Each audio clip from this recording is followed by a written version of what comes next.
Construir uma casa para um Deus que não cabe no universo? Parece uma ideia impossível, né? Pois é, mas é exatamente essa história que a gente vai desvendar hoje, a incrível dedicação do Templo de Salomão. Olha, a gente está falando de um dos eventos mais marcantes da história de Israel, sabe? O dia em que uma nação inteira se juntou para dedicar, literalmente, uma casa para Deus na terra.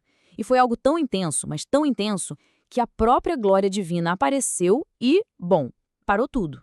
Então, como tudo isso começou? Primeiro, a nação se reúne. O rei Salomão fez a convocação e simplesmente todos os líderes de Israel, de todos os cantos, foram para Jerusalém. Era o início de algo que ia marcar uma geração inteira. E o ponto central de toda essa cerimônia, o coração de tudo, era a procissão da arca. Pensa só, a Arca da Aliança, o maior símbolo da presença e do pacto de Deus com o povo, sendo levada em uma jornada solene, sagrada, até o seu lugar definitivo, bem no centro do novo templo. Agora, para a gente ter uma ideia da dimensão disso, a quantidade de sacrifícios foi algo de outro mundo. Tão grande que o texto diz que não dava nem para registrar, nem para contar. Não era só um ritual, sabe? Era uma explosão de gratidão, de devoção do povo. Incontável. Ok, mas o que tinha dentro da arca nessa época? E aqui tem um detalhe muito interessante. O texto faz questão de dizer, não tinha nada além das 2 tábuas de pedra da lei. Ou seja, a presença de Deus estava sendo diretamente conectada aos seus mandamentos, aos seus princípios eternos. E aí, quando toda a parte humana, toda a preparação terminou, veio a resposta de Deus. E foi o momento que simplesmente mudou o rumo de tudo.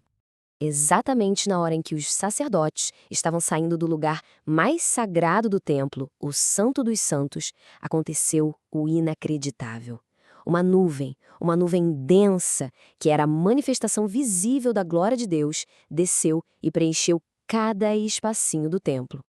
E olha, não era uma névoa qualquer, não. A presença era tão pesada, tão intensa, era uma aprovação divina tão forte que os sacerdotes simplesmente não conseguiam continuar o trabalho deles. Eles não conseguiam ficar em pé, tiveram que recuar, tomados por aquele temor, sabe, aquele respeito profundo. E Salomão, vendo tudo aquilo, qual foi a reação dele? Não foi orgulho do tipo, olha o que eu construí. Foi espanto. Um espanto profundo.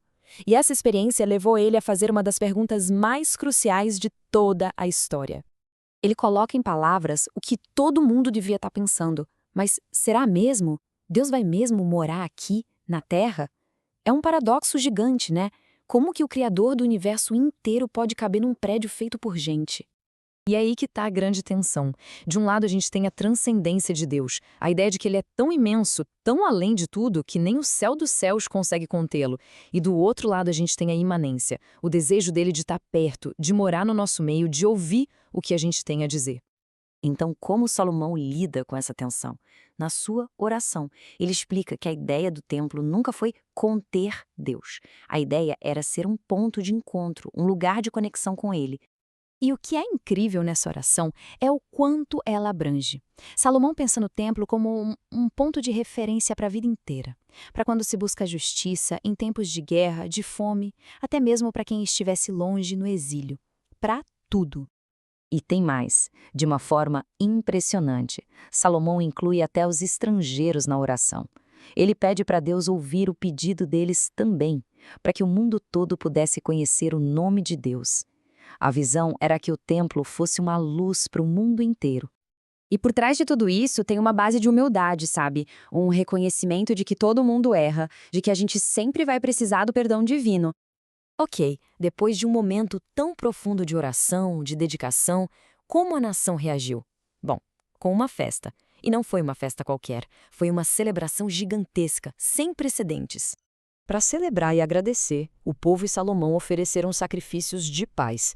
E os números são absurdos. Dá uma olhada. 22 mil bois.